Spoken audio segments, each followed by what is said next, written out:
What's good, y'all? Welcome to Dad Beats. Today we got the guest, Ghetto Styles, the big man himself, and we're gonna be talking about the NAMM Show. Was it a blast or was it straight trash? So we're gonna get into it right after the intro. Let's get it.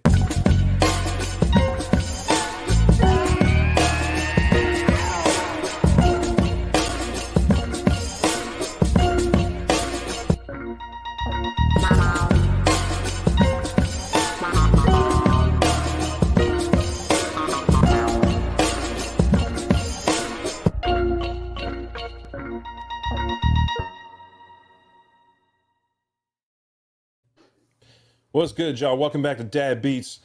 Yeah, man, the NAMM Show. We all got a chance to link up in person last weekend and take it all in. I think the show started Thursday or was it Friday? Thursday. It started Thursday, yeah. I see, Friday. Yeah, so the THEKINGOCAESAR and I planned to go out there, and we were, happily surprised that Ghetto Styles also came out there. We got a chance to kick it in person and ride around the town just a little bit. We were out in Anaheim. We really didn't have time to do a whole lot, but y'all got to check out Roscoe's Chicken and Waffles, right? Oh yeah. Hey man, that was official. Right. That was official. We did learn a hard lesson about Denny's. We're not going back to Denny's, y'all. Every time I pass the Denny's, I'll be like, hey, yo, Denny's. Still, yeah. You know what I'm saying? The THEKINGOCAESAR actually ordered a steak, and the waiter told him there wasn't any steak. And then 2 minutes later, he brought steaks out for all these other tables. Yeah, man. You would have seen the look on his face, though. The look on his face, he was ready to flip the table over. Yeah, for real. Caesar was hurt about that steak. That man really wanted one. He actually ordered one still after the fact, complained to the management, and they didn't even reimburse my man for the steak that he had to order after he already ate. So yeah, Denny's, y'all got to do better, man. Y'all got to do better. So yeah, we had a really good time just hanging out. We checked out a couple spots out there in those few days. But talking about the actual show, it was all of our first time, right? Everybody, it was our first time going out there. Mm-hmm. Yep. Yeah, and I think I really didn't have a whole lot of expectations. I kind of, the way I set my trip up was I actually drove out there, but I made it a road trip. I always want to do like a cross-country road trip. So I drove pretty much from Atlanta to Oklahoma. I stayed there for a night. That was like kind of visiting my grandfather, deceased grandfather, his place where he was born. He was born on an Indian reservation. So, I actually got to drive through all the different Native American reservations out there, the different tribes, which was really cool. Then I stopped in Roswell, checked out the homie Ill Butters, who was a really dope producer. We're going to get him on here too. Checked him out in Roswell for a couple days. And then I shot out to Phoenix and was out there for a couple days with another homie from MPC Gang, my man Dukes. That was really fire. So I had like this full blown trip. By the time I got to Cali, I was kind of worn out, y'all. I ain't going front. Like I was kind of beat. So my energy level that first night, y'all got to go Friday. My energy level was really down Friday. What did y'all what was y'all like first impressions Friday when y'all got there? Well, it was Thursday because Friday is the day that we all went. Oh yeah, you're right. Thursday. First of all, the walk to get your badge was like 1,000 miles long, man. Like, back through the dark alley, around the corner. Yeah, I thought I was gonna get jumped. Then we say that we kept asking the security. They gonna jump us back here. It's dark back here now. But then you walk in and it's like a huge open space, and you see where you go get your badge, and you get your badge, and then you get to walking through, and there was a lot of stuff in there. Like it was the convention center is huge, man. Really huge. And they had a lot of different areas, right? It was like section. It was multiple different buildings, like auditorium, and not really auditoriums, but they did have auditoriums upstairs. I found out they had classes and all kinds of stuff. But it's a pretty massive facility, that convention center. It is. Yeah, a lot bigger than what I initially thought. I didn't think it was going to be nowhere near as big as what it actually was. And it was so many rooms, and then I think it was 3 floors up, and then plus another building on the side. So it was a lot of stuff in there. Yeah, it was definitely. And then like they had like the Hilton next door, and they even had like, I guess part of the Hilton is like the convention center too. Like that's where they had all the pro audio stuff. Okay. So You know what I'm Oh, so saying? that was part of Hilton. Got you. So So the line was super long. I mean, when y'all got the actual passes, did you have to wait in line for a long time? no, we didn't have to wait in line. We got to go straight. They had like a big elaborate, because we even when we got there on Thursday, we was late. What Yeah. time we show up? Probably about like 1 o'clock or something Yeah, I like think it that. was somewhere around there. Yeah, so we didn't show up right when it opened. I'm pretty sure like when it first opened, the line was probably long. They had like this big elaborate like thing. We just like jumped in front of that Yeah, we skipped went all through. of that. So, but yeah, it was a lot of people in there though. It was a lot of people in there. So So let me ask you this. Let's get right to like first impressions, right? So as far as like what was your first thoughts about, like, say when the trip was over, right? Like when you got a chance to process everything with the actual NAMM show and the what they put on, basically, not what we did extracurricular stuff, but just as a whole, like the production of the show, of the conference or whatever. What was your, start with you. Oh, what was your first impression, like, as far as were you happy with the trip, like as far as that part, or did you feel disappointed in any way? well, you know who I am. I'm like a glass half full type of guy. So no matter what I do, I always come out of it kind of with like a positive experience. You know what I'm saying? But I would say like I think when you hear about NAMM Show and you hear what it's about and what it stands for, it's like you go there and you expect to see like your favorite brands.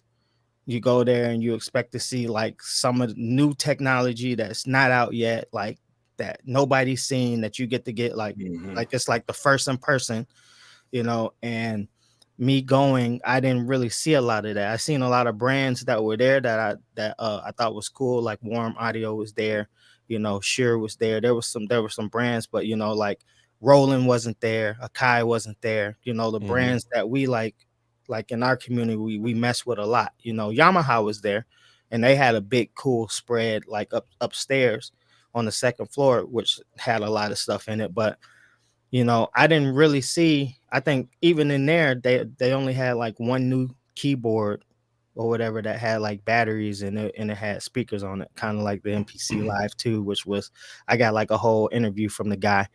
But I didn't really see like a lot of new cutting edge stuff that was supposed to be coming out, or some that we haven't already seen in the community. But I tell you, the community was there. Like, a lot of creators was there.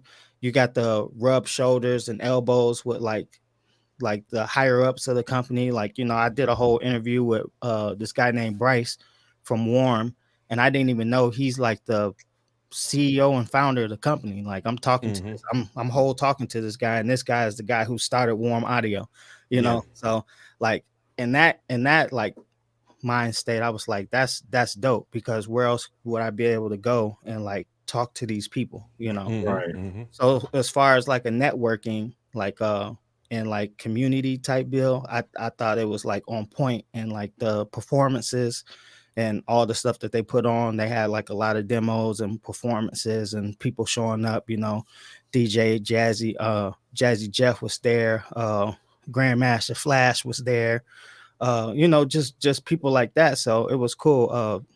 Chris Lord Algie, from CLA. If anybody uses Waves plugins, I got to take a picture with him and talk to him. So it was dope in that aspect. But like, So the as far as networking, the networking was there, what you the expected. the cutting edge new technology, new gear stuff, that was almost non-existent to me. I don't think I seen really anything that was like new that I haven't seen before. So Ghetto Styles, what about you? What were your first impressions, like, overall about the show? What would you say about it? Well, me personally, being that it was my first time going to NAMM, and I already knew that certain companies wasn't going to be there. I knew Akai wasn't going to be there from the things that had been put out. I knew Native Instruments wasn't going to be there. So I really didn't have that expectation of looking for like those companies. I was more so going for the overall experience. And like you said, getting out there, being able to talk to so many different creators, getting to talk to a lot of these companies and people that you actually look up to, people that you purchase stuff from, and getting to actually meet these people and really network with them. I think that was like the biggest takeaway for me. And that right there in itself made it worth it for me, in my opinion. Gotcha. Yeah, I think with me, I didn't really have a whole lot of expectation, but just kind of looking at what like I've seen coverage of the show before. You know what I'm saying? Like we all watch YouTube channels that we really like and kind of see their coverage of the show. And I don't know, man. It didn't, when I was there, it didn't seem to have the same energy that I saw on previous coverage of it. You know what I mean? Like maybe a few years ago. So I was kind of, I enjoyed it, but I've been to a lot of conferences, especially in the last couple of years, different like real estate stuff, and Grow with Video was a cool conference. So I've been to like different stuff, and to be honest with you, like there just seemed to be more community building in other conferences. This particular one, and again, this is just my first impressions of it. It seemed like a lot of the booths that I went to, like the presenters or whatever you want to call them, the staff from the companies, like it's almost like they didn't want to be there. It is just what I got from it. Now that right there, I actually do agree with, because there were certain booths that had things set up, and they was pretty much just ignoring everybody. That's why I said when I put my video out, there's certain companies that were there that they didn't have any real enthusiasm at all. So a lot, and that's weird to me, right? Because you figure that they're spending thousands of dollars for these booths, and I'm like, why are you not engaging people? Like, okay, I didn't expect it to be like a flea market, like, hey, come buy from me. You know what I'm saying? Like, come on, buddy. But I did expect it to be like, I did expect like some like more engagement from more companies, right? It seemed like some of the smaller plug-in companies were the hungrier ones that would reach out and be like, hey, what do you do? They would see you kind of hovering around, and they would kind of welcome you in. But a lot of companies didn't do that, man. Like I remember specifically like API, Neve. I mean, remember we went by the API boards, right? And they had like a few like dope boards laid out, like mixing boards. And I'm looking at one guy, he's sitting in the console chair. He looked up at me, looked away, like whatever. He had the name tag, he worked there. Then there's two other guys like sitting on like a I don't know, like a couch, like an ottoman type of thing. Just chilling. And they're just talking, and they had like a clipboard or something. And I'm like, and again, look at you and just look away. They might as well have been drinking cocktails and shit. Yeah, that's how it's weird. It's like, it's not like I'm expecting them to try to sell me on the stuff, but it just didn't seem like the enthusiasm was there to present the gear, right? And I don't know if that's like, sometimes I was thinking about it, like, is that like a product of all this social media and all the, the content creators, like all of us putting all this information out? Have the companies gotten kind of lazy, like, oh, we're just gonna have content creators do all this stuff? You know what I'm saying? Like, I don't know. It kind of seemed like social media has taken away a lot of the social aspect of the music community. That's my impression of it was like, man, social has really impacted this space so much, because I almost feel like there was no commitment to like presentation from like, I'm talking like 80% of the companies weren't really presenting anything. I think that's because they didn't have nothing to show, really. Because like I said, like the whole lacking factor. Okay, so you go previous years and stuff, you look at your favorite creators, the people who go on the NAMM show before, and those guys, like every video is like, hey, we're at Yamaha, this is the new 2570 keyboard and stuff, and we're going to show you the new features. Or somebody's like, this is the new MPC One. Like, you always seen videos like that, and I don't think I even really seen any videos like that. I think like they had like a Octatrack or some mini or something that came out or whatever, and that was like one of the newest things. And some keyboard, the Osmos, I don't know, I didn't even get to see either one of those. So but it's like they didn't have anything new. But like I feel the same way. Like, people didn't really engage with you, but if you did engage with them, everybody had like a social media manager or somebody who dealt with creators, and they were happy to like give you a card or something like that, because they like, take this card. all companies, you know, all companies have like artist relations people where Yeah. it's like a mix between dealing with recording artists and things like that, and dealing with social media creators. So a lot of times people are wondering how to get in contact with these companies, and usually that A&R person, that artist relations person, is the one. So usually when we would talk to people and we'd be like, you know, we do a podcast or whatever, you know, we've got a YouTube channel. They're like, oh yeah, you want to talk to our A&R guy, so and so, let me go get him for you. So that was cool, you know what I'm saying? Like having conversations with and meeting those individuals in person, I thought was a huge opportunity. If you're a content creator and you're making content about gear, I think meeting these people is crucial, and them kind of meeting you face to face is really cool. So you can get a feel for your personality quicker than online, right? Like, Yeah. Mhm. But I was saying I wonder if, you know, I haven't reached out to a whole lot of them just yet. You know what I mean? Because I got a whole bunch of stuff going on. But sometimes I wonder if that meeting them is going to mean that much compared to, I mean, at the end of the day, are they just going to look at your stats and everything with your social anyway and make all their decisions based on that? You know what I mean? Whether they work with you or not. I would say that's a strong possibility. And out of all the presenters that I really saw, the ones that had the most enthusiasm about the products that they were putting out were also content creators like us. Yeah, So yeah. those are the ones who were really, really trying to showcase what they were doing and showing off like the products that they had. Yeah, and I thought, like I said, like, you know, with them giving you your card, it's like, okay, yeah, take the card, like, you know, you handle this, or we'll get in contact with you. They didn't really want to like really explain the stuff. Like I said, there was a couple booths that I went to, like I said, Warm is one of them, where, like, you know, Bryce, he was enthusiastic, you know, he gave me the interview, he talked about the product and stuff like that, you know, but he's the one that started Warm. So, you know, I think anybody who starts something is more enthusiastic than anybody because it's their baby, you know. Right. But there's like other people, other booths that I went to, like the one where Ricky Tinez was there, and they Shout were out to Ricky Tinez, man, super cool dude. cool dude, man. And but he was at the what was it, the what booth was that? Electron. He was The at Electron. He was at the Electron booth, yeah, because he works for Electron. Didn't know that. But they were showing off their little Electron machine, but it's already been out. But they were giving us a demo on it, and the guy who did the demo, he was real cool too. But he was also a content creator too.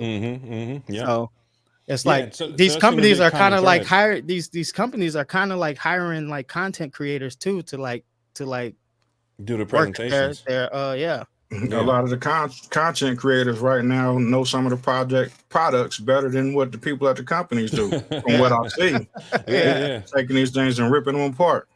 Yeah. But you And know, go ahead.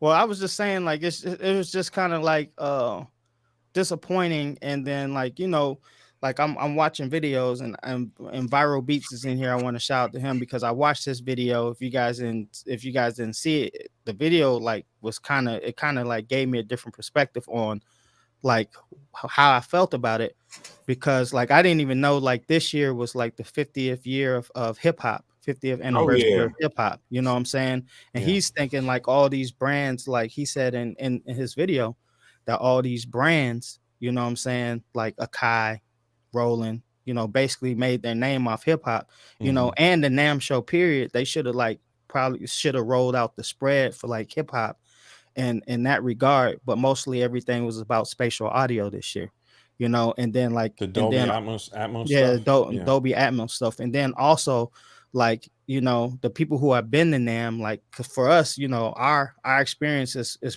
pretty mostly positive in a way, but this is our first NAMM. But for everybody else who's been in NAMM and know what to expect, they were like kind of like been disappointed the last couple years, because like they said, there isn't the new stuff that you get to see before anybody else gets to see it. There isn't that like true engagement that you know you would typically get, you know, when you go to these shows, and the level they say is always been much higher as far as the expectations and the way that they run the show.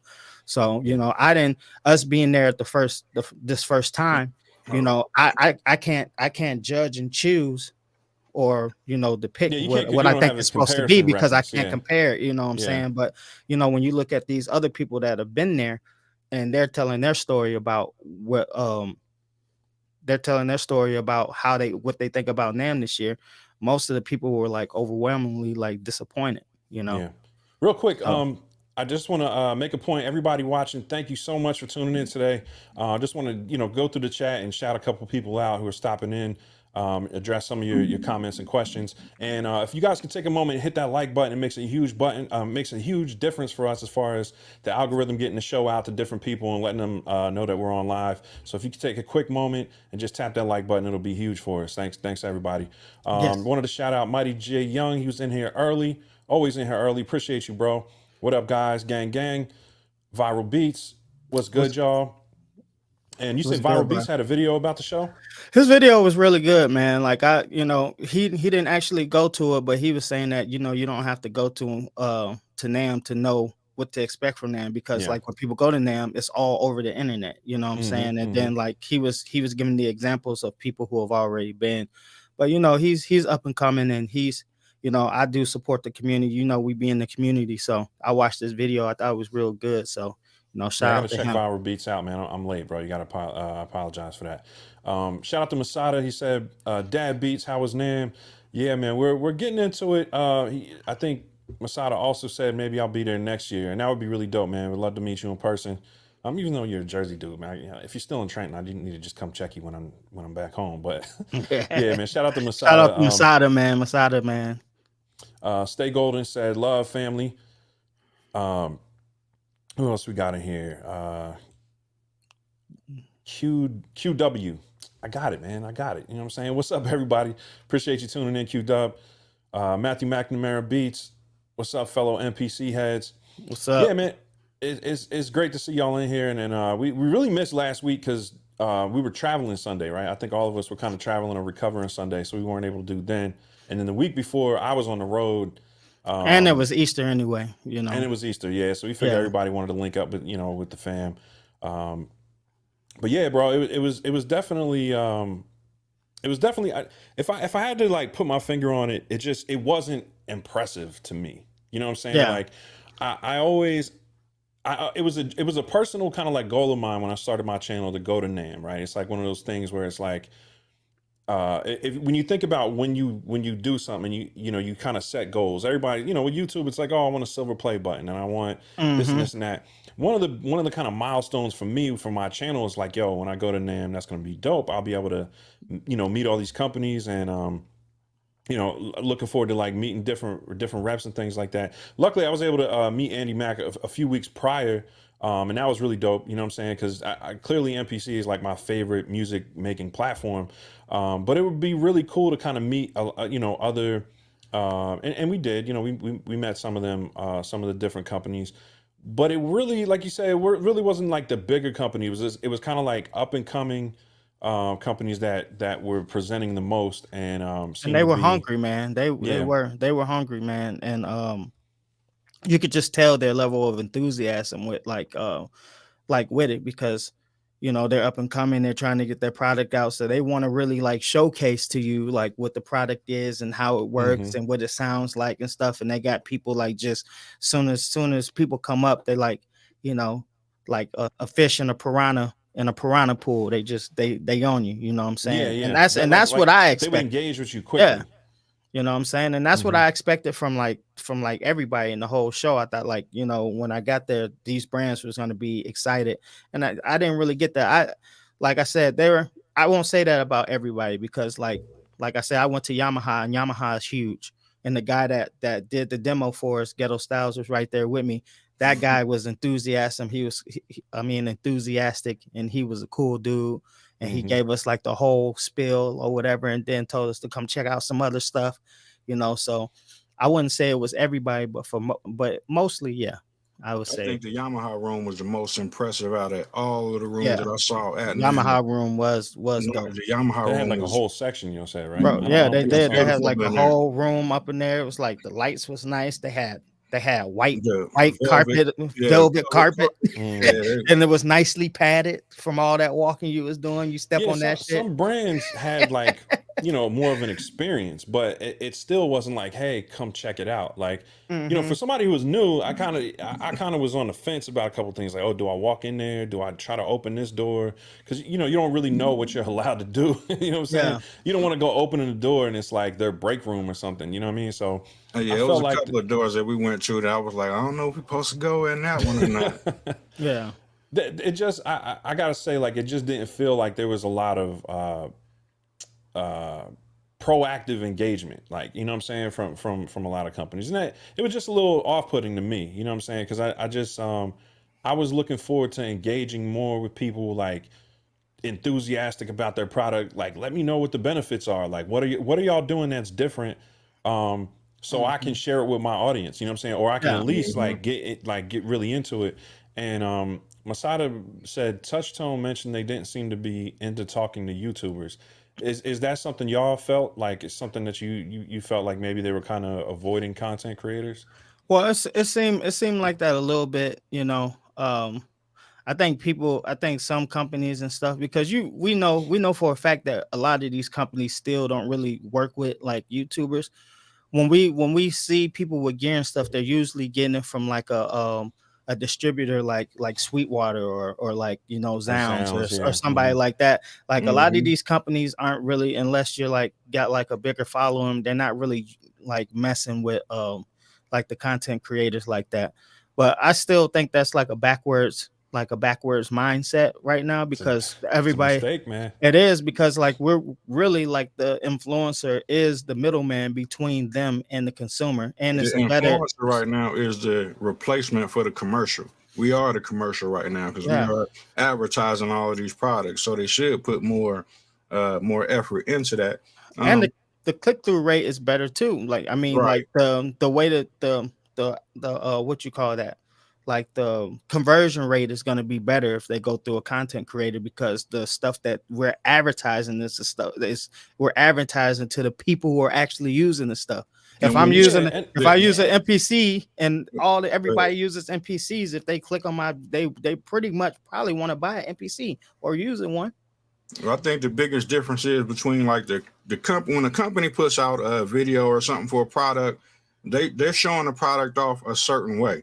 But Mhm. when the consumer or the content creator gets it in their hand, a lot of times they're not using it nowhere near the same as what the company may have intended that product Right. for. But they Hmm. do something with it that's so good it makes people say, I gotta have that. Yeah. And Yeah. that's what they missing. And Yeah. you know what it reminds me of? It's like you know, I have trouble with the whole influencer thing. I understand influence is a real thing. But like when we, you know, kind of label ourselves as content creators and however we want to, you know, label ourselves, even what you were saying, oh, like advertising, like I don't consider what I do advertising. I consider what I do like I'll kind of showcase stuff that I'm interested in, but and it's different. Everybody's journey is a little bit different. But I think the thing that it reminds me of is like all of us with YouTube channels. You remember back in the day, you used to walk in like Sam Mash or Guitar Center, and there was always Mhm. that cool rep, right? Who you knew Yep. was a producer too, or he was an engineer, Hmm. but he Hmm. was mad cool, and you like, yo, bro, what's the new hotness, right? Like, what do I need to be checking for? And they'd be like, yo, you need to check out this interface. So and so is dropping these monitors soon. Like Yep. that's what I feel like our place is right now. And even though like big names can say, "Oh, I use this," and you know maybe their fans will want to buy it. As a whole, I feel like that person, that rep, that really good rep at Guitar Center or Sam Ash was like, that's the person you trusted the most because they, you Yeah. know what I'm saying, they was telling you like, look, this is what I've been using, this is what's been getting me gigs, stuff like that. And so I think it's interesting, like we were talking about the whole Zounds thing, right? And like they increased their commission, which I feel like a lot of these retailers need to do because really we're doing the work of those salespeople in the store. You know what I mean? We're Right. doing even Yeah. more because we're not 100%. just talking about it, we're filming it and we're doing B-roll, and so we're actually presenting the products, but not like not for our own benefit. Like yeah, if somebody We're doing buys it it, we get because we commission. love it, because we love it, man. And that's Well, we that's what have you're to give saying. good recommendations, right? Like we Yeah. have to recommend what we really like because if we're recommending a bunch of stuff that we don't even use, it's going to be obvious because people are going to tune into the channel and see, And they're gonna yo, see. Sight Yeah. doesn't even use this thing. You know what I'm saying? So Yeah. why is he trying to push it on me? So it's that same kind of thing, man, where it's like you know, if you treat people who are co-signing your products well, you're gonna do well as a company. And I think a lot of companies have dialed into that, and I understand why certain companies were not at the show because they're really locked into content creators. But like you're saying, like some of those companies that are there, they're kind of doing both things like wrong because they're not really engaging with creators like that. And then they're also not engaging with people when they walk in and check the products out. You know what I mean? Right. So Yeah. These are you're the missing people a that's lot of gonna get the word opportunities. out. Yeah. Like these are the people that's walking around there with the cameras and looking at all this stuff. They're gonna be the first people to get the word out, to get people actually interested in it. And there were a lot of companies that were just flat out ignoring people. Yeah, Yeah. bro. I mean, we had like legit cameras, bro. Like, you know what Yeah. I'm saying? You had the Sony Ghetto Styles with the, you know what I'm saying, with the nice lens on it and all that stuff. And we had lapel mics and all. Like, we came equipped. Right. It And was official. yeah, like we're like maybe 10% of people came, maybe 5% came with that level of equipment.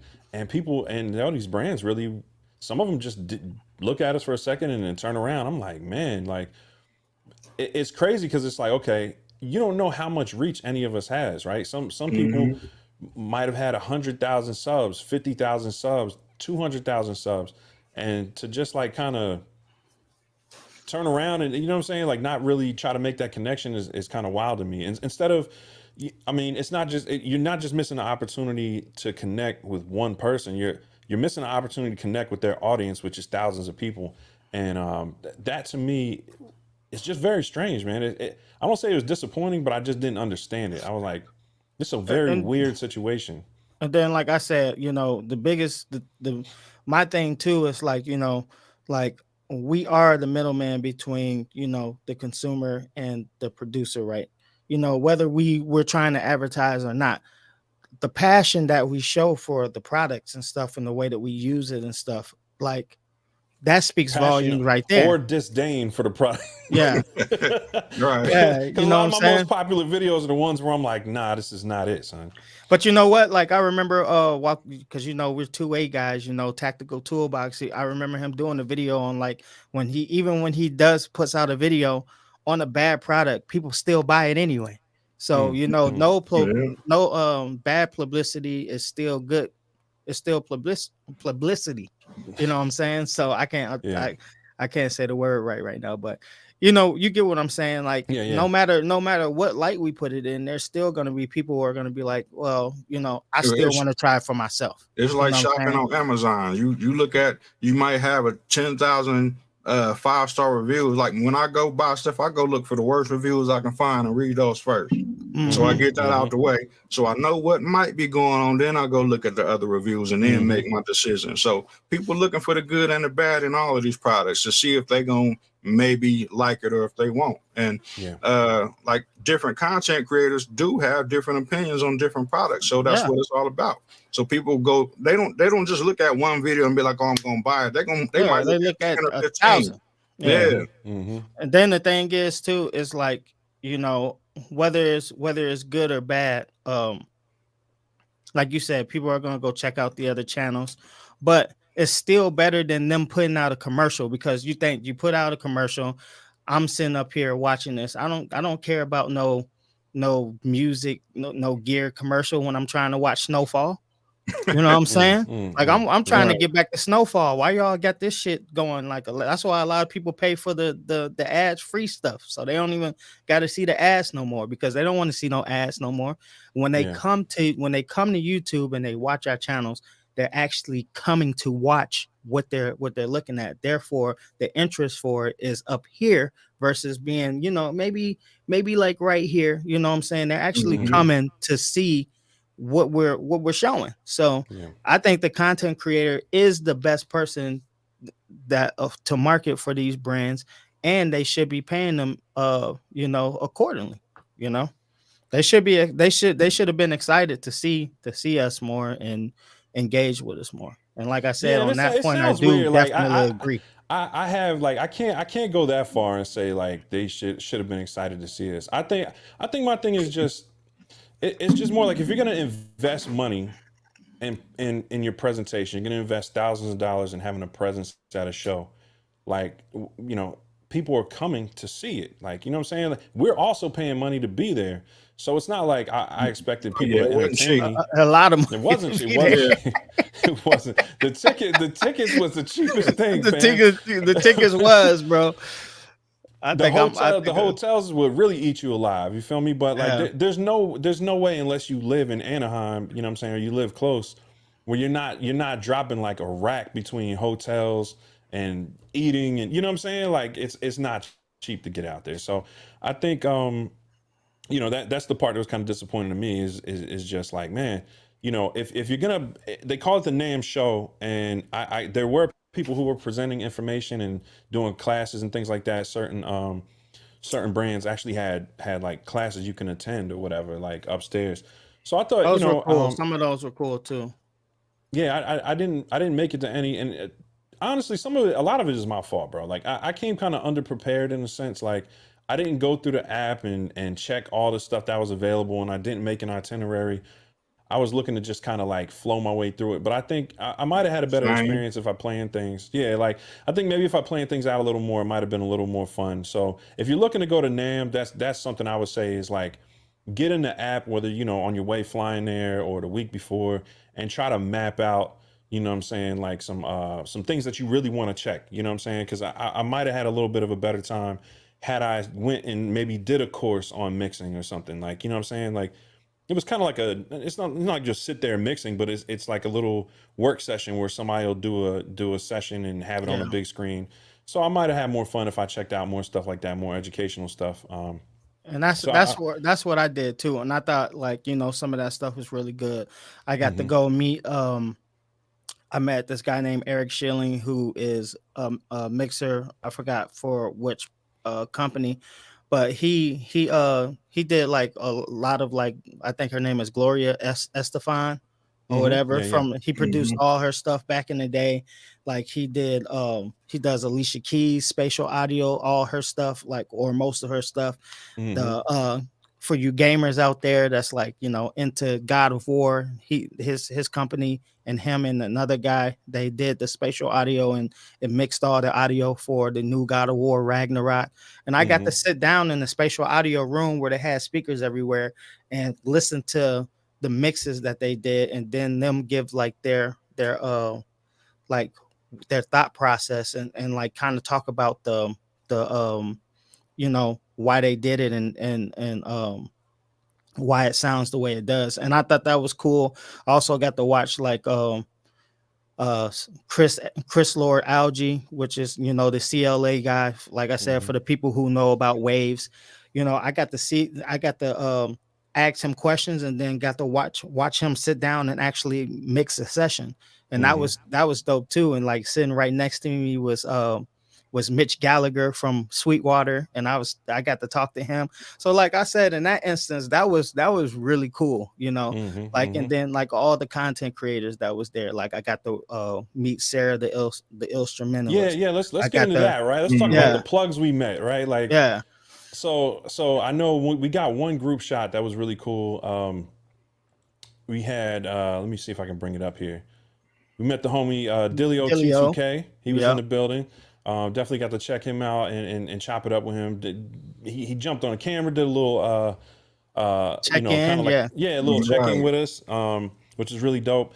And I think that was something that, like, I did really enjoy about the trip. Was like, obviously, you know what I'm saying, linking up with y'all is the truth too. But, you know, it's like I think meeting different guys and different people that you've watched on YouTube and you know, whose channels you enjoy. Like you said, Sarah, instrumentalist, was dope. She chopped it up with us for man, probably like a good 10-15 minutes. And I think she was working at a booth. Yeah, I think she was too, but her energy was like way different, because, you know, I think Sarah I think she be blowing, you know what I'm saying? I think She in Cali, so, but she be You way smoking chill. on that good. Yeah, she be on that good. But I think, you know, she be way like chiller on her streams, man. In person, she was like up and like, you know, like upbeat, and energy was high, you know what I'm saying? And she was a cool person, you know. We got to meet Ricky Tinez. Ricky Tinez was a cool dude, you know. Same way he I think I portrays got a shot himself. with Ricky. I'm not sure. I got to check my phone. I don't think it went in my Google Photos yet. But yeah, that was dope, man. Like meeting the other content creators, you know, ones that, and there was probably a ton more that I missed. You know what I'm saying? Like there was some that I saw, some that I missed, and it's some pretty massive, you know, like guys who've been doing it for a long time. Like Right. Jonathan Morrison was there, and Jonathan Morrison is like a tech channel I've watched probably like the past 10 years, and I think he's probably 2 million subscribers or something. So it was really cool to, like, you know, I didn't even approach him. You know what I'm saying? I kind of be so low key with it, but it was dope. I be approaching. If I see somebody and I know I'm in a straight line. Yeah, you be on it, bro. You be on it. I gotta give it to you. You're definitely way more outgoing than I am. I think that was the best part for me, like meeting like a lot of the people that you watch on YouTube all the time. Yeah. For me, that was probably the best part about being at NAMM outside of all of the gear, being able to talk to like and meet all of these people that you see. Yeah. Or have people come up to you and say, "Hey man, I watch your videos." You know what I'm saying? That's priceless. Yeah, that was dope. I think this brother right here, I think he said he watches your show, right? Or watches your channel. Yeah, he was real cool. I forgot Aviator. He went by Aviator. Yeah. And I think he was like a music educator. Like I think he teach the youth production, things like that. Yeah, that class that he teach. Yeah. Really dope dude, man. Great energy. So yeah, that part, the community part, was super fire to me. Like, and to be honest with you, like, it's probably one of my biggest regrets is like my energy was so low from doing the road trip that by the time I got out there, like a lot of the stuff I wanted to do, like I wanted to link up with people outside of the show, and I think I underestimated how much energy walking around that joint was going to take, bro. Because I'm looking at my step counter, I'm like, yo, I'm up to like 14,000 steps today. Hey, most of that was that badge walk. That badge walk, yeah. The badge walk was crazy. And I'm telling you, man, like for real, like I think both nights when we went back to the hotel, man, because you know me and Sight, we was bunked up, you know. Both of us. We had the queen beds, man. You gotta watch how you say stuff, man. Oh yeah, man. Pause, man. Right. Pause. We wasn't bunked up. Like, oh, y'all was bunked up. Like we wasn't all, you know, we wasn't like that. But you know, like both of us, bro, we had like the calf pain, you know what I'm saying? I think I stepped out the truck at one time and I almost fell down. I was like, dang, my legs is on blast, you know what I'm saying? But yeah, the walk around the building and stuff, it was tiring. So by the time you got done, like it was kind of like you didn't really want to do too much. Maybe that's just because we getting older. You know, and we was definitely kicking back real heavy. Really on some real dad beat stuff out there. Yeah, man. You figure like that's one of the few times we don't got the kids with us. You know what I'm saying? We should be ready to get it, ready to turn up, man. We both Sight like, man, I'm about to take it down. All I want to do is all I want to do is drink a beer, eat some wings, and we actually did that. Yeah, we ate a lot. I got a picture of it. You know what I'm saying? We hit the wing spot. That was a pretty dope place too. Golden Road Brewing, yeah, it was fire, yo. I got a little bit of footage of it. I wish I had got some more, but that was another thing. It was like I had so many moments where I turned my camera on that it was like, bro, I couldn't even keep up no more, bro. It was like I think I had like 280 clips from the trip, yo. Hey, that place did me good though. Remember, because I had the same thing happen at that place where they didn't bring my food, man. Both of them got their food first, man. And I'm just sitting there just looking at these two eat their food. It's like, here we go again. But they comped you though. So they comped me. I was like, okay, that's how you do it. They brought my food out like 10 minutes later, and it's like, don't worry about it. We comped this for you, you know, or whatever. But I was about to that place was about to get it. Like you said, they didn't do me right. Yeah, I ain't about to do it. Day. Yeah, man. Man. I was about to. Y'all was about to see a different side of me. That's for real. If they would have said, I can see it all in your face. Yeah, they kept looking at me, man. They was talking, bro. They was talking to me at Denny's, man, and I'm like, how these motherfuckers getting state, man? We got a chance to do Ghetto Styles. You had to roll when Sunday, was it Sunday morning? Yeah, early Sunday. Yeah, so we didn't get a chance to go kick it on the town, but we did. The King Caesar and I drove, so I had my truck, so we went and hit up Santa Monica Pier and was just hanging out there. I ain't gonna show y'all all that stuff, but it was pretty cool, man. Like, if you've never been to Cali, I wanted to make sure got to see at least a little something. You know what I'm saying? It wasn't just stuck in Anaheim the whole time. But we had a few hours after. What was it? bro. After the show Sunday, because Sunday was a little bit slower. There wasn't that many people there, but it was pretty dope. It was pretty dope. We definitely got to check some stuff out. You want to know what too, Sight? Like, because we talked about this too. I actually went and I played Grand Theft Auto last night just so I could look at. I went to the pier on Grand Theft Auto, bro. Yeah, it looks just like the pier, bro. Yeah. It looks just like it looks just like the game. The game on the game when you look out at the because I took a picture on my phone, or Sight took a picture for me and sent it to me of me like next to that gate, and then you can see like the mountains and like the buildings in the background, and that looks identical to like Grand Theft Auto, bro. I'm like, I said that when I was driving around LA. I said, man, I'm seeing stuff that I didn't see in the game. I know where I'm at. That was crazy to me. Like going out to Cali and seeing that and be like, okay, so they really did take like LA and like model Grand Theft Auto after LA. It's super accurate. It feels familiar. You know what I mean? If you play the game and then you go out to LA, it's pretty dope, man. But yeah, we hit the Pacific Coast Highway a little bit. We went maybe 15, 20 minutes up. Before it started getting dark, you know what I'm saying? But it was dope, man. It was definitely, I definitely wish we had more days there, because I think definitely wish that. Yeah, man. I could use the extra day out there. Yeah, we got to do it again and make it more time there. I definitely won't drive again next time. Yeah, because even though driving was dope. Like I had some fire experiences. There's gonna be a lot of content coming to the channel about my trip.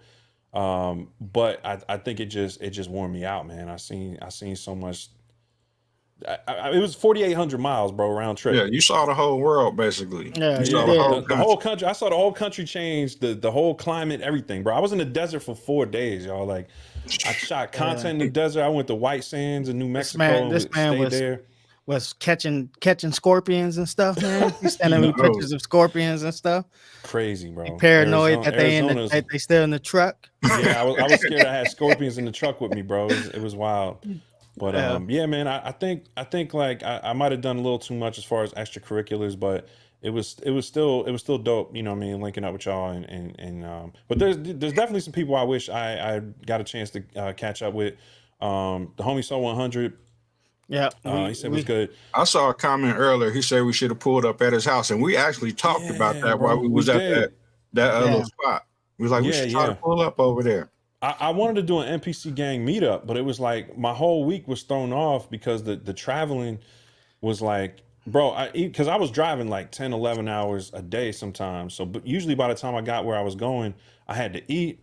And then I had to just like figure out my sleeping situation. Like, man, because I was camping in the truck like most of the time, you know what I mean? But I did stay with a couple of the homies, you know what I'm saying? Like in the different cities, one night each basically. So one night in Roswell and one night in Phoenix.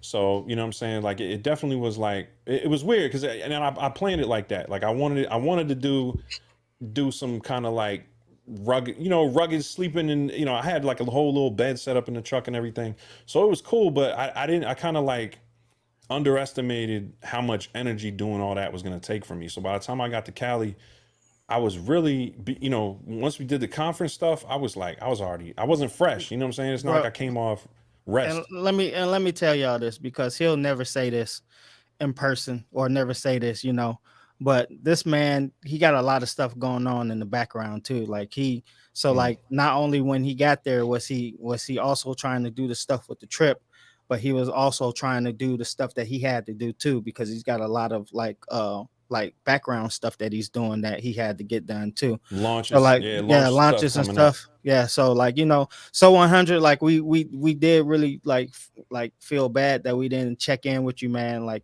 because we did talk about it. So. You know what I'm saying? Next time we come out there, we definitely owe you a visit, man. You know what I'm saying? And we got to do a real MPC Gang meetup out there, man. Like You know what I'm saying? Really. And he, you know what I'm saying? Six actually, he offered his space. He has an office space out there with like a conference room, and he offered it to me. You know what I'm saying? So I appreciate that you for that, bro. That was, you know, I should have definitely, if I was more prepared, or if I had kind of like more opportunities to get things together, I definitely would have took you up on that, man. Because I was thinking about it the whole time, like, man, if I could just get to North Hollywood and link up with Six, like I know we'll do something dope. The other tricky part was like a lot of people were in Anaheim, and I didn't realize how far Anaheim was from North Hollywood. You know what I'm saying? It wasn't that far. It's like a half an hour, but some people didn't have rental cars and stuff.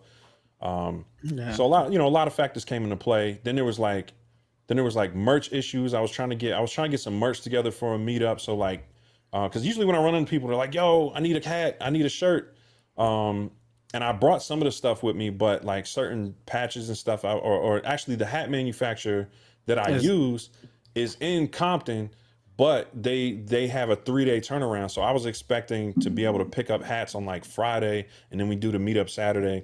So it's like a whole bunch of logistical stuff that I dropped the ball on, man. It was pretty crazy, but I know I'm gonna be better prepared next time, man. Like, we got to make a like a really live trip out there and really link with the homie, man. I think it would have been dope. We would have pulled up in there with MPCs and about 12 cameras. yeah, man. Yeah, that's what's up, man. Yeah, we did talk about it, Six, man. I think that was like one of the regrets of the trip too. It's just not linking up with, especially the people that's in Cali that we know that we didn't get a chance to see. You know, noise. You know what I'm saying? I know he's probably he's eight hours north, away. Yeah, he's 8 hours away. I don't think we would have made it to see Lifted Noise, but you know, I still didn't get a chance to call him. I wanted to call him while I was there and be like, "Yo, what's up, man? Like we in your state, bro. We turning up, you know." And shout out to Rod Beats. He's out in Cali too. He says, "I should have rented one of them old folks power carts." What he say? I should have rented one of the old. Yeah, he should have, bro. Because I'm telling you, man. By the end of the day, man, like you get like how it was with that steak, you could see it all on his face. Like, yo, man, well, I'm just ready. The thing is, like my camera's like 5 pounds, right? And then my camera bag is like another 20 because I got like, you know, so I'm walking around with like an extra 25, 30 pounds on top of me being probably 25, 30 pounds overweight. So it was, it caught up to me, man. I'm telling you, man. You know what always cracks me up too? It's like everybody when they meet me, they're like, "Man, I thought you was short." Sight's tall, man. I'm the shortest one out of both. Even Ghetto Styles taller than me. I'm walking through there like with these two dudes. They look like my bodyguard. Sight got on the dark glasses, looking like Ray Charles and stuff out there. You know, I'm 6'1" without the shoes on. So with the hiking boots, probably like 6'2". So a lot of people was just like, "Bro, I didn't even recognize you. I don't know why I always thought you were like 5'7", 5'8". The homie Duke said that too, man. He was like, maybe it's because I'm sitting down in my videos a lot. Like people think I'm a small dude, but yeah, it's funny, man. I do like pulling up on people, man.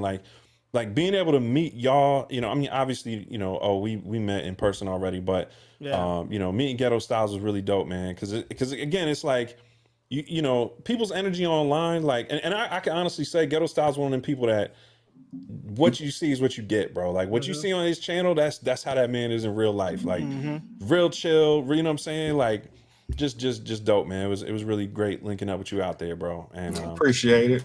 Right, B should have came out there, man. His wife said his wife had him locked down though the weekend. You know what I'm saying? Because we had just did the show with Right Beats like a couple weeks before on the apparel, and you know, and he actually helped me with get some stuff together so I could put some on the shirt. You know, so I had one of my shirts out there, and he said he might have been able to make it down there, but he didn't get to make it. So, you know, shout out to the homie Linda's son. He said, told my wife we making the trip in January, God willing. You got to do that, bro. And just give yourself an extra couple of days to just enjoy the scenery. You know what I mean? It's probably common sense. You probably already know, but it's really a beautiful state, man. Like it is beautiful. Yo, it's beautiful, especially after spending 4 days in the desert. Like, and then you get, you know what I'm saying? Because I went from New Mexico for 2 days to Arizona for 2 days, and Phoenix area is beautiful. Don't get it twisted. Like that area is gorgeous. But you know, I was going out and doing like checking out the, you know, the big red mountains out there. You know what I mean? And it's desert, yo. It is what it is. And so after 4 days in the desert, it was like driving in was crazy because you can just watch. You know, once you get to the mountains, first of all, before you get to the mountains, it's like dust bowl. Like you'll be driving and then like these dust clouds will come across the highway and you can't see nothing. And it's wild, you know what I'm saying? And then you get to the mountains, and I guess the mountains keep the moisture from going any further east or whatever. So that's why it turns into a desert. But you literally, once you get to the mountains, it just turns green and lush. You're like, Yeah. whoa. It's like you know, you watch the transition. And by the time you get to LA, it's just like, man, you're just happy to see green foliage again and like regular, like, you know, the palm trees and everything. Because in the desert, everything's short, bro. You can see mad far into the distance, but like all the plants are short. There's like no trees anywhere. So that part is It's crazy. definitely beautiful, man. But I will say that I'm disappointed in Cali for the weather, man. We out there wearing Oh hoodies, man, yeah, bro. the weather was horrible. Yeah, we out there wearing hoodies, bro, and I Cali, didn't even man. bring a hoodie. I was out there. Yeah, Bro, Ghetto it Styles was like high of 52 and drizzling. I'm like, Ghetto rainy and Styles cold was in out there, California. bro. Trash, bro. That weather was so trash. And The last day was kind of sunny. It was kind of hot, but then like towards the end of the day when we was on the pier, we both like, man, I didn't bring my hoodie that day. I was like, dang, I should have brought my hoodie, man. I'm feeling like Ghetto Styles out there like 3 days. yeah, I was super equipped. I had all kind of layers and stuff because I knew I was traveling across the country, and I went from all different climates in a week. You know what I mean? So I was prepared for it, but I think, you know, it was just that part was disappointing to me. You know what I'm saying? Because you want that real Cali, Yeah, you want dope that real. weather I want to go out experience. there. I want to get my Yeah, tan I on. You just know what knew I'm it was saying? gonna be bright and sunny by the time I touched down out there.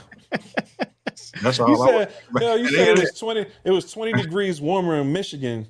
than It was, in- bro. It was. Like, I left Michigan, and look, this is my luck too, bro. I'm telling you. Look, I leave Michigan. It's 80 degrees in Michigan, bro. Go to Cali, it's 50. So I don't even get to enjoy it. Go back to Michigan, bro, and it's 30 again, bro. Wow. It's cold again in Michigan right now. Yeah, because like you it's followed that cold front all the way back yeah, east. I'm like, what's going on here, bro? Can I get some warmness, please, bro? I'm out here. Yeah. My vitamin D is low.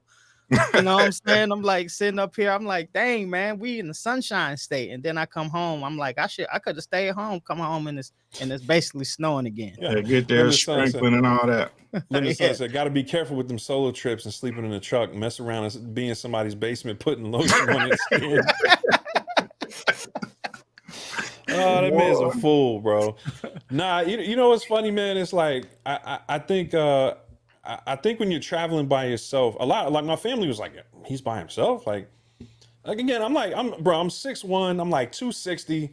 There's not a whole lot of people like picking me as a target. You know what I'm saying? Like I see like women on the road, and I'm like, yeah, I hope she got like a dog or something with her, because you know it gets a little sketch. But nah, for the most part, like I wasn't like I was sleeping on the side of the road or something. You know what I mean? I would find some cool little camping spots or whatever that I would stay with, without giving away too much of like my content. But yeah, I would find some dope little state parks, national parks that had like camping areas and stuff. And just enjoying like the solitude, you know what I'm saying? I wasn't out there really by myself. What I noticed is like this whole country is like most of it that's like close to like a highway, you're gonna have a lot of people around regardless. You know what I mean? Like there's a lot of people that have like campers and RVs and stuff. So I really was never really by myself. There's always somebody like kind of close, you know what I'm saying? Like family stuff too, you know what I mean? Like you can tell if you've been to enough hoods in your life, you kind of know where you shouldn't be. You know what I'm saying? Right. You kind of know when there's Yeah, people you know roaming when around it's the time to raise street. your eyebrows up. Yeah, when you see people roaming around the street and they heads like this, honestly, the sketchiest part was Cali, son, because when we got out there, it was nothing but fiends, bro. Like, Yeah, they was out there.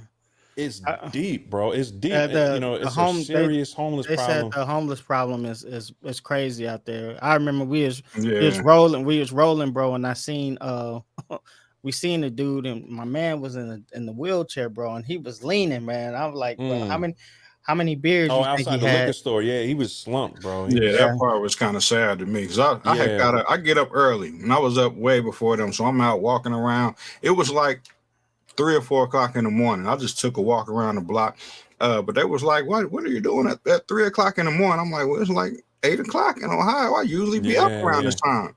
Yeah. So I'm just taking a stroll, just seeing what was going on, and seeing like so many homeless people out there. That was kind of disparaging. Like right across the street from Disney, and Yeah. like I told them while we was there, I saw a homeless man laying in front of a sign at McDonald's that said "Now hiring, start today," and I was just like blown away by that. Yeah, it's deep, bro.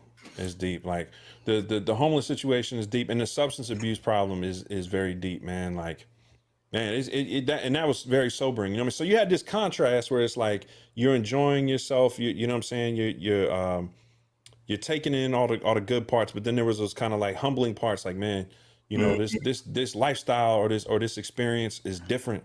You know what I'm saying? Like people go to these places for vacation, but when you see somebody who's living there and their situation ain't right, it just makes you more grateful for what you have. So Yeah, yeah, man. definitely humbling because LA is a huge city, bro. Yeah. I think I underestimated like how big LA actually is, bro. And like we know that there's money out there. So like, yeah, seeing those people it just made you feel blessed. And like I Yeah, felt almost heartbreaking. yeah, like I said, I'm always the guy that has like the glass half full anyway. So like my overall experience at NAMM was like mostly like, like up here because not only did I get to meet like iamsight said earlier, like this was a dream that we all had like earlier starting like the channels, like one day we're gonna meet at NAMM and we're gonna, it's kind of like a bucket list thing, Yeah. for us. So it's like, having the money to be able to go out there, like enjoy ourselves, go to NAMM, see some of the city, and know that we, like our family situation and all that stuff, like it just made you feel blessed, what I'm saying too. Yeah. So I feel blessed and honored that I got to spend the time with these guys and meet all the people that I did and talk to some of the brands that I did, the ones that were interested in talking to me, and just the community aspect of it was almost, I wouldn't say perfect, but it was really good for me. That was definitely a super highlight. You know what I'm saying? Like I looking wanted to out slip into Disney almost every day walking out of this hotel room because it was like right across the street from the entrance. I was like, I'm looking up the price. Like I should go in there at least one day or something while we out here. But it's a lot of nice stuff out there when you see like people with so much happiness, and then you see like the homeless people, that population at the same time. It's like both sides of the spectrum, and you kind of because like from what you think about whenever you think about California, all you're thinking about is how much opportunity is there, how many good things are going on, but then you don't realize like some of the stuff that's going on in the background. Yeah, it was like a lot of, because you see the palm trees and obviously Excited, the climate is really I gotta dope. drop out for a second. Yeah. Okay. But yeah, so pretty much you see, all these opportunities, like you said, a lot of people with Teslas. It's like Teslaville, bro. Like I've never seen more Tesla in my life. But it's definitely very humbling, and it makes you very grateful when you see, again, some of the poverty people are dealing with, and not for nothing, bro. Like it's a whole nother side of my story. When I actually lived in Cali, we lived there for about a year when I was a kid. We were homeless 9 out of 11 months that we were out there.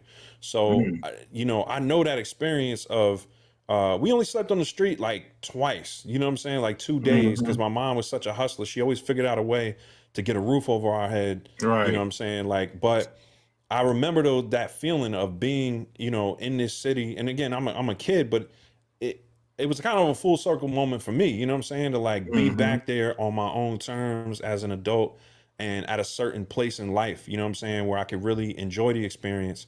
So I was definitely super grateful for that too, man. It gives you a lot to reflect on, definitely. Facts, Gives you a lot to reflect on. And like I said, the biggest thing is just soaking in the good with the bad and trying to get some type of understanding out of it. Because it's like I said, you see so much stuff going on, people doing so many things out there, but then you also realize that there's some people that's having it really bad at the exact same time.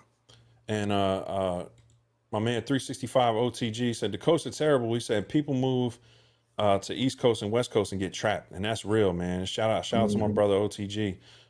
It's really it's a trap town, right? Like I seen it in Vegas too. I've been to Vegas twice the last year, And man, you see people that go out there with a dream, bro, and that dream turned into a nightmare. You know what I'm saying? Right. It And the almost other makes you thing, scared to take that chance. But then, if you don't yeah, take that chance, you might never see your dreams come true. So, uh, I don't know. I don't know. It just I gives don't you know if something y'all to think follow, about. if everybody watching follows Snowfall, man, but it was kind of like a full circle moment with that show closing this Oh week, yeah. man, with how that whole story came full circle. And that was like a big piece of the story of LA and how it is, how it got to where it is today.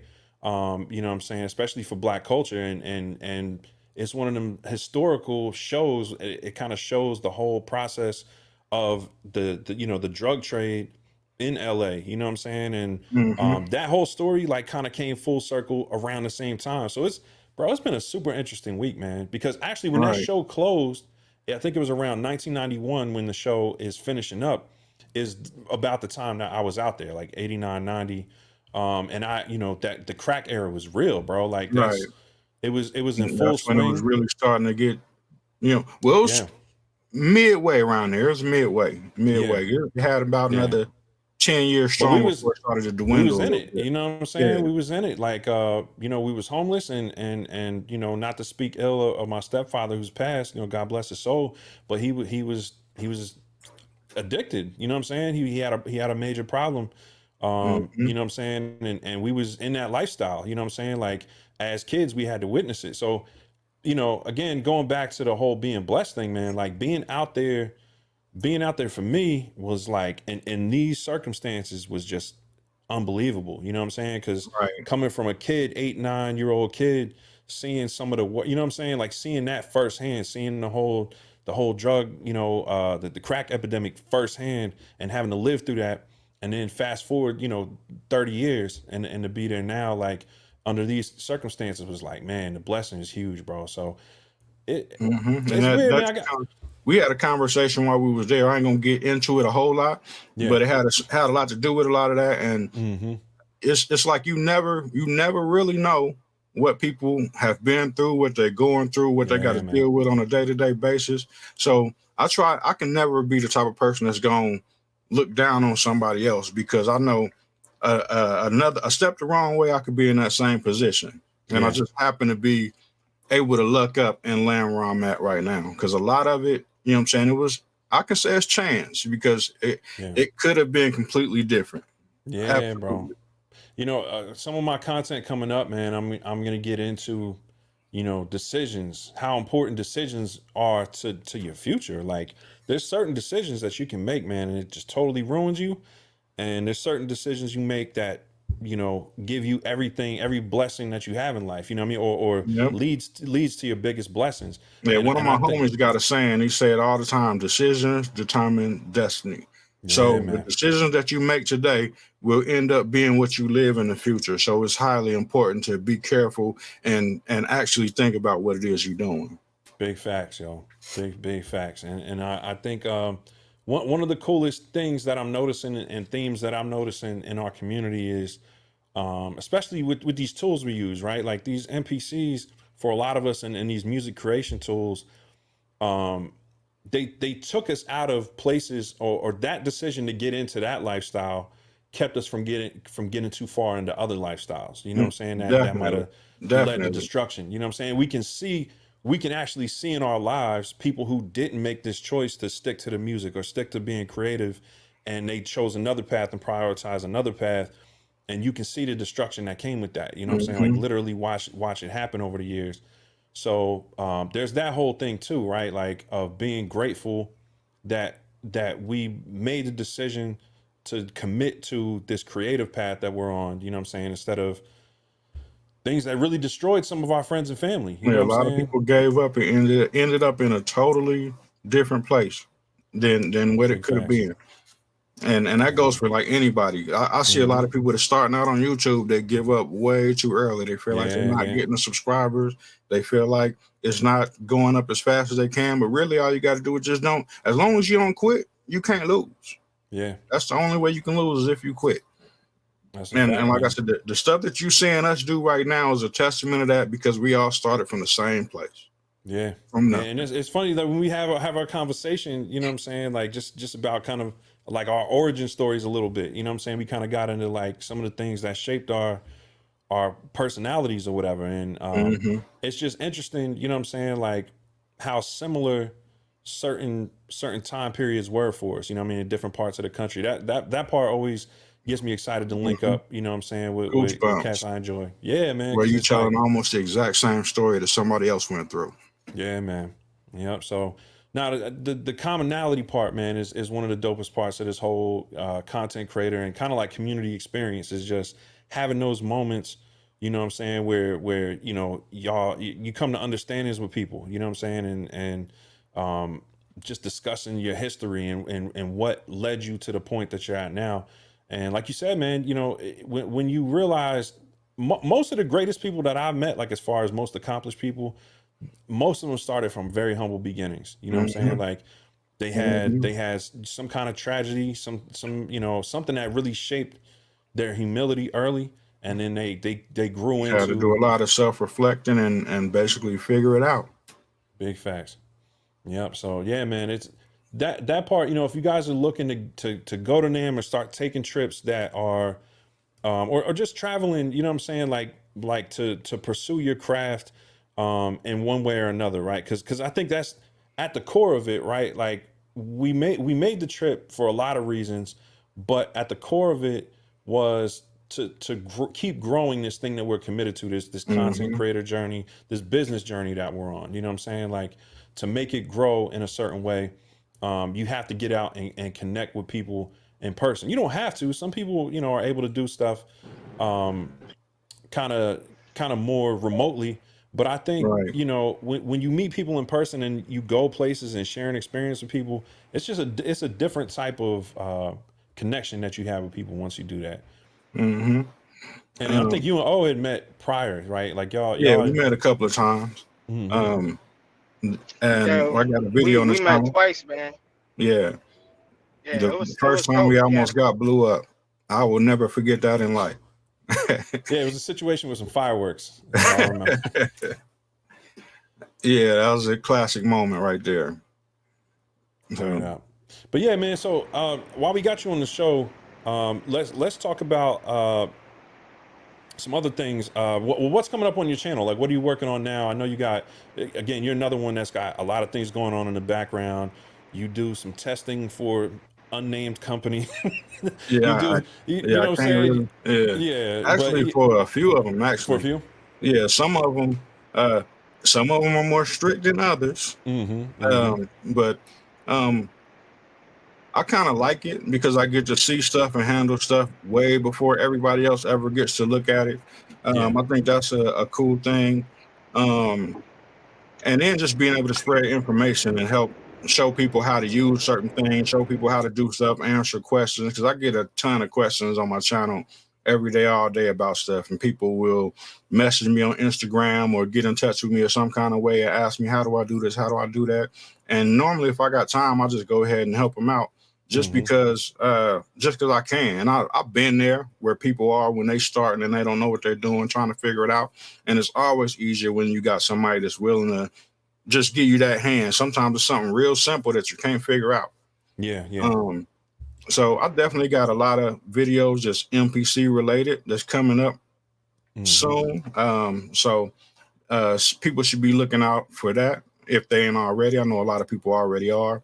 And other than that, I just continue making music on a daily basis, doing a lot of recording.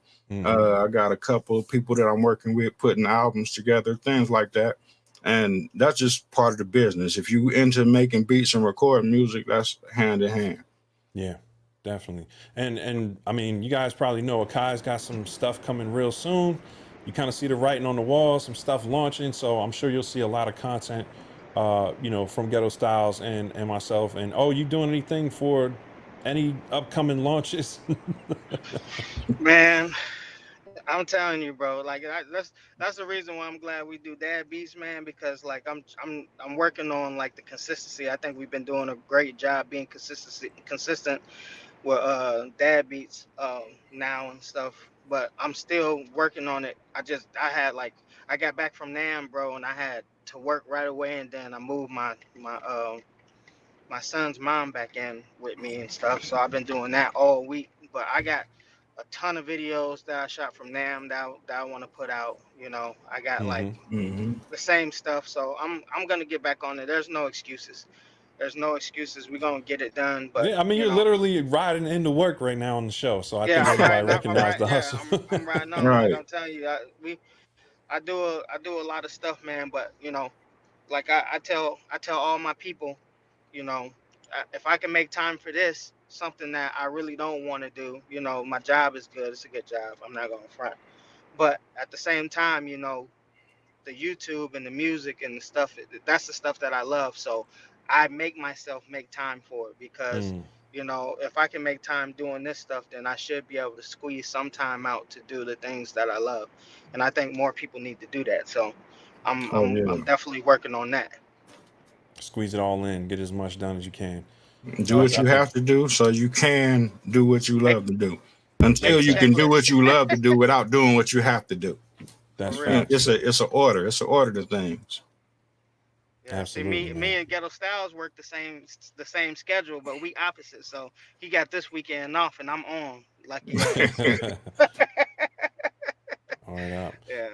But yeah, everybody, you know, who's watching, everybody in the chat, man, we really appreciate y'all being here. Once again, if y'all can smash that like button and you know, help us out with the algorithm, man. We're really trying to get the show out to more people in the community. One thing that I noticed at NAMM when we told them about Dad Beats, like, you know, we met people who were like, yeah, you know, we got this program. It's called Dad Beats. They be like, what? What's that about? And I'm like, you know, exactly what it sounds like. You know, being a Right. parent with responsibilities and trying to balance that with your creative goals. That's always been, you know, the common core of the show and what we try to talk about. And I was really blown away by how many people resonate with it. Like, I know we've got our community and everybody that shows up for us every week, and you know, we're super grateful for that. I was really blown away by how many people in music are in that position. You know what I'm saying? So Yeah. it's really dope, man. You know, a lot of us are chasing our dreams. I don't want to say part-time, but like in our free time, which isn't a whole lot of free time. Yeah. So, you know, I hope it's encouraging to y'all watching who are kind of on the ropes about stuff or just getting started, you know, to just stay at it, stay consistent. And that's going to be a big theme on a lot of my content coming up. And you know, that was interesting to me too.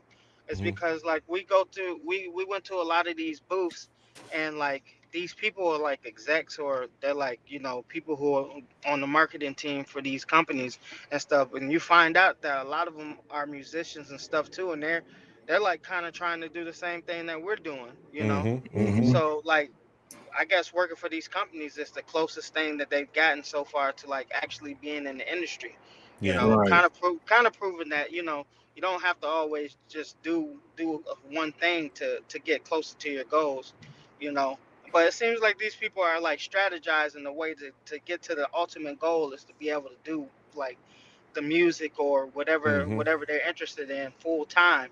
You Yeah. know, why be connected while being connected to like certain brands, you know. Mm-hmm. Yeah. Yeah. There's a lot of routes to get there and a lot of avenues. I was just And about to say that. yeah, It's a full-time grind. I have people telling me all the time, like you go to work every day, but then when you get off work, you go back to work. When do you have time to play? You know what I'm Yeah, saying? But at the same time, the work when I'm doing here, it's play at the same time for me. So I'm not just dragged on. Oh my God, I got to make another beat. Oh my God, I got to record a song. It's like let's go. You know what yeah. I'm saying? So it's a difference. Although it is work, I do make money off of doing what I'm doing. But Hmm. it's I actually want to do this. If I could just do this 24 hours a day without having to worry about nothing else, I would. Yeah. So yeah, it's definitely a grind, but other people notice it and they ask when you have free time to do other stuff because they see you on your grind so Hmm. much. Yeah. yeah, Yeah, and I mean, when you get into it and you get into a habit and you really enjoy it, you don't want to do other stuff. Like, this is what you want to do. This is, you know what I'm yeah, saying? Like, Mm-hmm. and I think that part, you know, when you're doing something you're passionate about, it really doesn't matter how big it gets, unless you worry about, you know, you really focus on that type of thing, like numbers. Numbers matter, you know what I'm saying? Like, they bring certain opportunities, but the numbers aren't the definition. The impact is the definition of what you do. You know what I'm saying? yeah, And Mm-hmm. one thing I could say on this trip that was beautiful to me was being able to link up with people on the way in, right? Like, and link up with some, you know, a couple really good dudes, treated me like family. You know what I'm saying? Put me up for the night, introduced me to their significant others and their children. Yeah, And that was real dope. That was real yeah, dope. man. And that's you know, that's what I'm looking to do, you know, continue doing going forward, is just meeting more y'all, you know, meet more of the community in person. You know, try to and try to find ways to do constructive stuff. Like when I was in Phoenix, my homie Butters and Roswell, we got a chance to, like, you know, he showed me around the town a little bit, but he had a flight out the next day, and I'd love to get him on here to talk about it, because he had a flight out the next day. He was in MPC Gang in the Facebook group, and he's a really dope performer on the pads and just a really dope producer.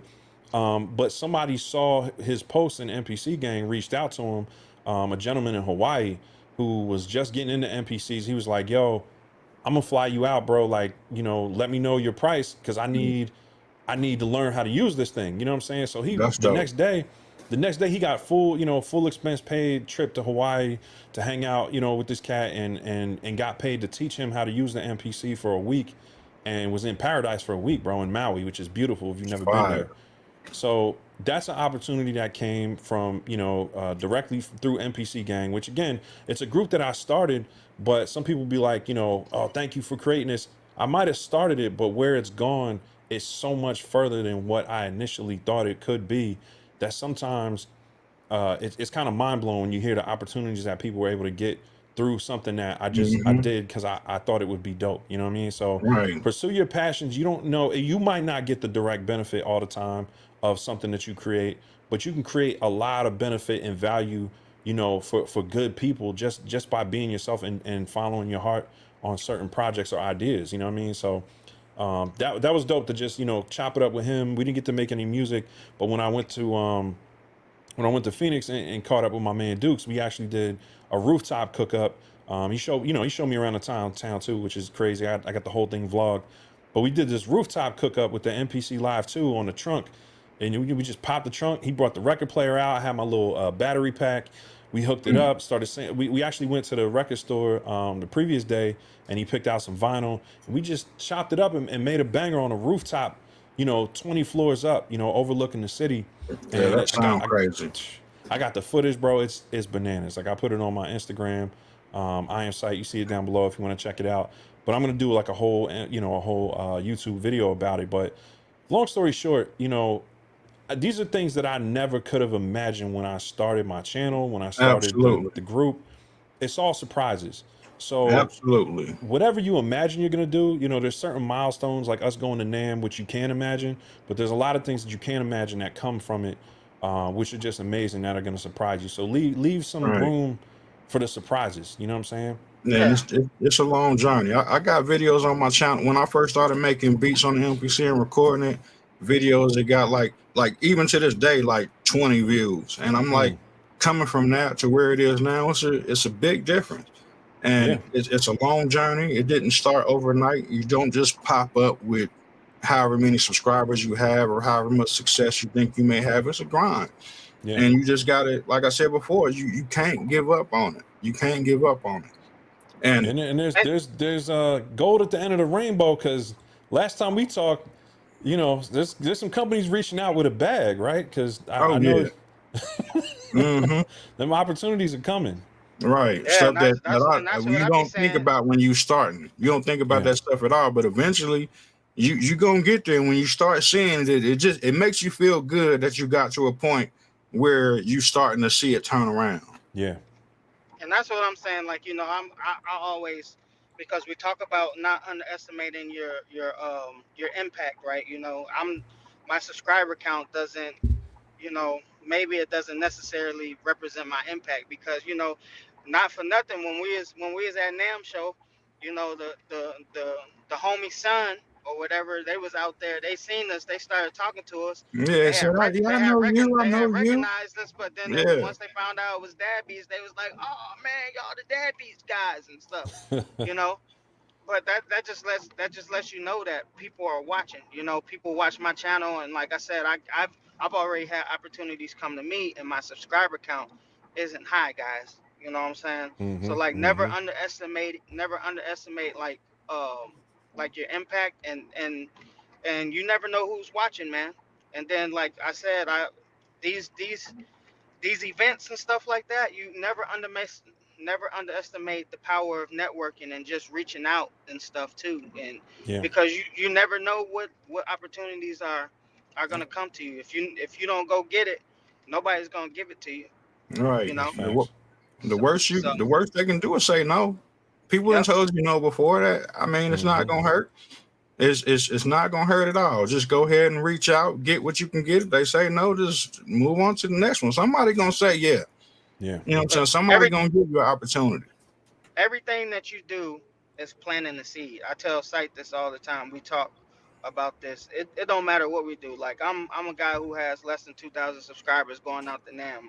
A lot of people will say, "Hey, you spent all that money, and it's dumb that you went out there." You know what I'm saying? But anything that you do, whether you're doing content, whether you're, when you do stuff that you love, the the the stuff that comes off of you when you're doing the things that you love, man, you're just planting seeds everywhere. People are watching you, and you don't know which one of those Mm-hmm. seeds is going to grow into a big beautiful tree that's going to Yeah. Right. bless you with fruit, the fruit that you've been needing to actually do what you want to do full time. So like the more seeds that you plant, the more opportunities that could possibly come your way. But you won't do that unless you're, in your element and shining and doing the things that you love, because it first comes down to that, Yeah. doing the things that you love and actually enjoying it and just being you.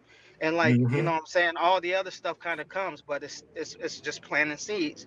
The impression that we make, or the stuff that we talk about when we speak to you guys, it might be planting seeds in you guys, or you guys might be the seeds that sprout out, and then you guys go out and do good stuff. Yeah. That's not directly, that's still directly benefiting us, because we get to see somebody in our community doing good. Like his Yeah. like his homie Mm-hmm. flew out, he got that opportunity. That's not directly benefiting Sight, but in a way, it's like it's for the soul. It's like, yeah, man, that's cool that I created something that people are also getting value out of. Yeah. You know, Yeah. Connecting so is really changing people's lives, man. And yeah, it's not to pat myself on the back. It's like that it's kind of paying it forward, because it's a the beautiful MPC thing, man. platform Yep. changed my life. You know what I'm saying? Like, some people wonder why I'm so passionate about that platform in particular, and that machine in particular, is because it's the first piece of music equipment I ever had.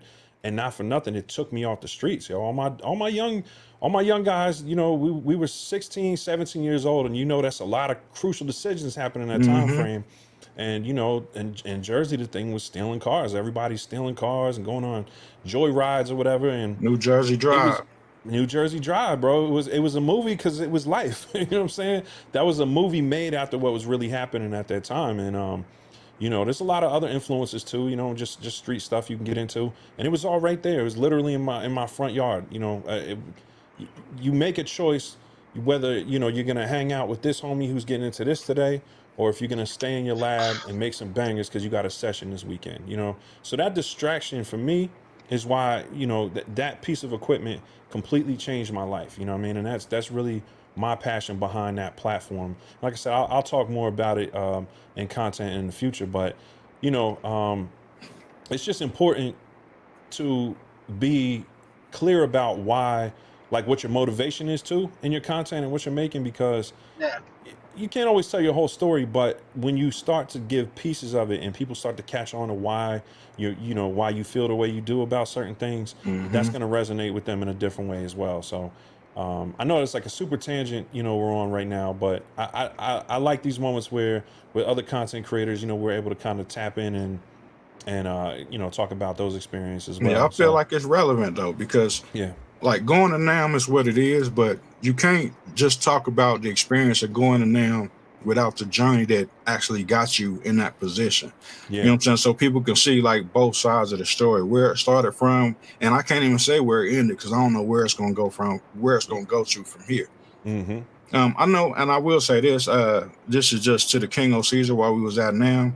He made more connections than anybody I saw up there. He was aggressive at approaching these different companies and like, but I like it though. Yeah, he's But I like it outgoing, though, like because not you know what I'm aggressive saying? like bully, but aggressive like really outgoing. You know what I'm saying? Yeah. Like he took full advantage of the opportunity. Yeah, he didn't let nothing pass him by. It didn't matter who it was. He was, hey, I'm the king of Caesar. I do this, I do that. Let's work. So, and sometimes that's what it takes. Sometimes that's what it takes. Yeah, man. Sometimes that's the difference. You can't be afraid to chase the things that you want, man. You know, because my mom says it. You know, growing up, my mom used to always she used to make me mad when I was growing up, because she'd be like, "What you want?" And I'd be like, "I don't know," and I'd be like, she'd be like, "Boy, closed mouths don't get fed." Yeah. You know, Mhm. and that's something that always stuck with me. It's like, if there's something that you want, man, you got to go get it, and you got to speak up about what you want. And it's not just like physical either. You know, when you're trying to manifest stuff in your brain and stuff, you have to tell yourself what you really want. You Yeah. have to tell yourself that. You have to and then once you tell yourself that you want it, and you really figure out that you want it, then you have to start putting things in place, systems in place, to make sure that you get it.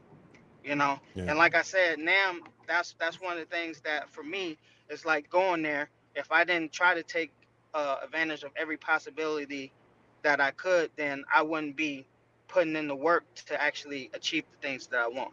So, Yeah. you know, you just got to go get it, man. You got to tell yourself what you want, and then you got to put systems in place to make sure that you get it. And that's all And I'm I trying think to it's do. important to point that out, right? Because you're coming up Yeah. on 2,000 subs, right? Yeah. Yeah, so it's you know, it's not like you're this huge content creator going out there, you know, taking advantage of stuff. Nah, you're still in like early phases on your channel, but the fact that you are you know, making these connections with important people and taking that time to network and investing in yourself to do it. You know, because Right. some people might invest in it and then get out there and just kind of look around type of thing, or you know. Yeah. But I love the fact that you know you took action, like Ghetto Style said, like.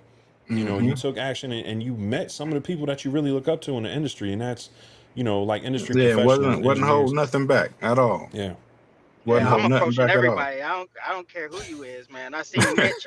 I was like, "What up, Mitch?" Miss Gallagher from Sweetwater, right? Yeah, Mitch Gallagher. I just walked up. I said, "Look, there go Mitch, man. Money making Mitch." You know, that's. I mean, that's just how you got to be, man. But yeah, it's a blessing, guys. I tell you this. You know, I'm not really like, these guys are, you know, doing a little bit more than me as far as, like, you know, the earnings and stuff like that. I'm not really getting paid from YouTube like that, but everything that I do, I love, bro. I love doing this shit. I wouldn't trade it for anything. And like I said, I know my blessings are coming in the future, because I'm gonna continue being um like consistent, and I'm gonna continue doing it, whether, you know, I'm making money or not. You know, and big that's facts. what I said. Like, it comes down to like the passion of doing it, because if you don't have the passion right out the way, you're not gonna start making a whole bunch of money doing this. This is kind of like something that's like, you know, it's a slow grind sometimes, but I'm Hey, willing to yeah, make I that want to grind. say something real quick, just in terms of monetization of your YouTube channel, because it's something that a lot of people talk about, and a lot of people always harp on 1,000 subs. I need to get 1,000 subscribers so I can get monetized. That's correct. That is through YouTube though, but a lot of people don't understand that you can monetize yourself and your channel day one. Your first video, if you're selling your own products, if you're doing any type of affiliate marketing, anything like that, you can monetize your channel day one. Yeah, You can make $1,000 well before you ever see 1,000 subscribers if you monetize yourself properly. So don't get that confused. Now, Yeah, and he is right. monetization through YouTube is just extra on top of that. yeah, So if you're a small channel and you're thinking about stuff like that, you might can sell a sample pack. You might can sell shirts. You might can do a lot of things out there to make money well before 1,000 subscribers. So don't let that deter you. yep, Yeah, that's because facts. I have made money through affiliate marketing. You know what I'm saying? So, You know, like it's just not like, you know, everybody thinks about YouTube. They're like, I want to make that 10,000 off affiliate marketing. Nah, bro. Mm, When you're starting out, you're not gonna Yeah, do it that ain't gonna be because a whole lot, but it's gonna be you can something. eventually get to yeah. that. Yeah, you know what I'm saying. But the thing is, it's like what I'm telling people is, you can't fake it, okay? Hmm. Because you're gonna burn yourself out trying to do YouTube if it's not something that you're passionate about. Anything. If you want to be a music producer and you want to go work with artists and stuff, if you don't have a passion for doing that, a legit passion, you're gonna burn yourself out because Yeah. it's gonna be just like working a job. It's gonna be something that you do because you get a check at the end, and it's not Hmm. gonna mean anything to you. And then Right. eventually you're not gonna want to do it. Yeah. So, you know what I'm saying? Do the things that you want to do, and when you do the things that you love, it's always gonna work out for you because you're not gonna burn out. You know? Right. That's a My fact. opinion is never about the money, and that should never be the main focus of anybody's channel. But it does help. Yeah. I can't Once hold you once you about can that. get It does help. once But to you once you get to the money, you should get the money.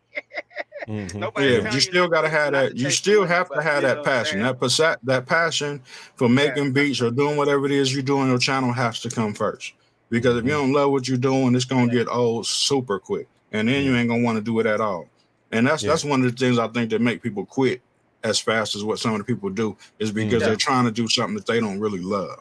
Yeah, and you know, just from my personal experience, I've made like probably 20 to 30 times more from my audience's support, like buying the products that I make. I Hmm. try to make stuff that I think is cool. You know what I'm saying? Like regardless, so people don't. So it's easy to support. Like I try to make it as easy as possible.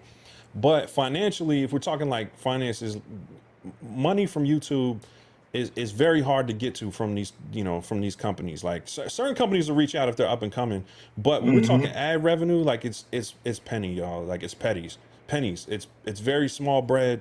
The real focus should be on your audience and trying to bring as much value to the people who tune in, Hmm.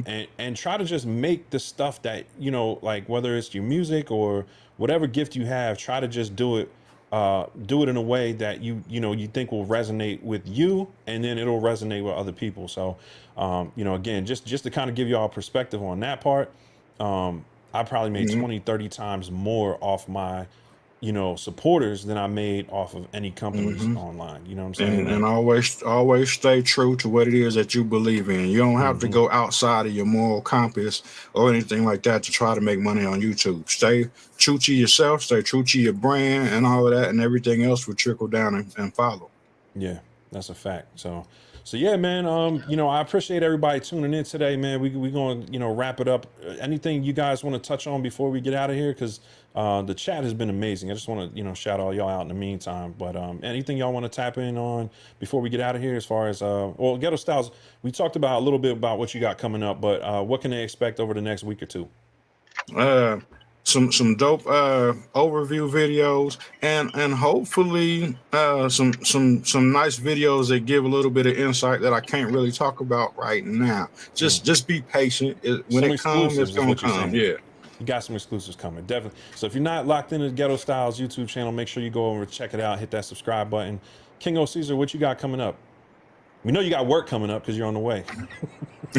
Like I said, yeah, I got work coming up.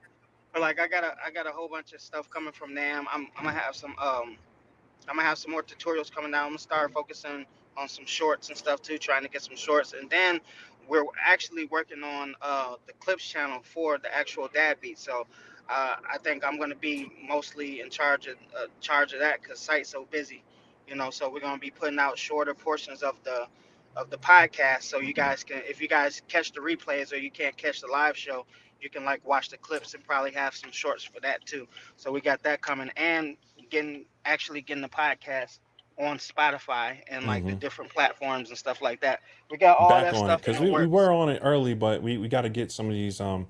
Oh, that leaves me with one last thing. Everybody who's tuned in, if anybody's interested in playing a role in the Dad Beats podcast, we're looking to build a team out. We're looking for to start off like a producer for the show to help us kind of organize things as the show is on, because we want to bring the production level higher on it. So, you know, if anybody is interested in possibly being you know, a producer for the show on Sundays, definitely hit us up at, what's the email? The new email? Oh, It's dadbeatspodcast at at gmail.com. Gmail. Dadbeatspodcast at gmail.com. You know, any ideas you guys have, we'd love to hear from you, you know, as far as things that you think would improve the show. But we really want to include more members of the community on the team and really just grow this thing, man. Because, you know, one thing we saw at NAMM was the potential that this community and the, you know, the Dad Beats community really has, you know what I'm saying?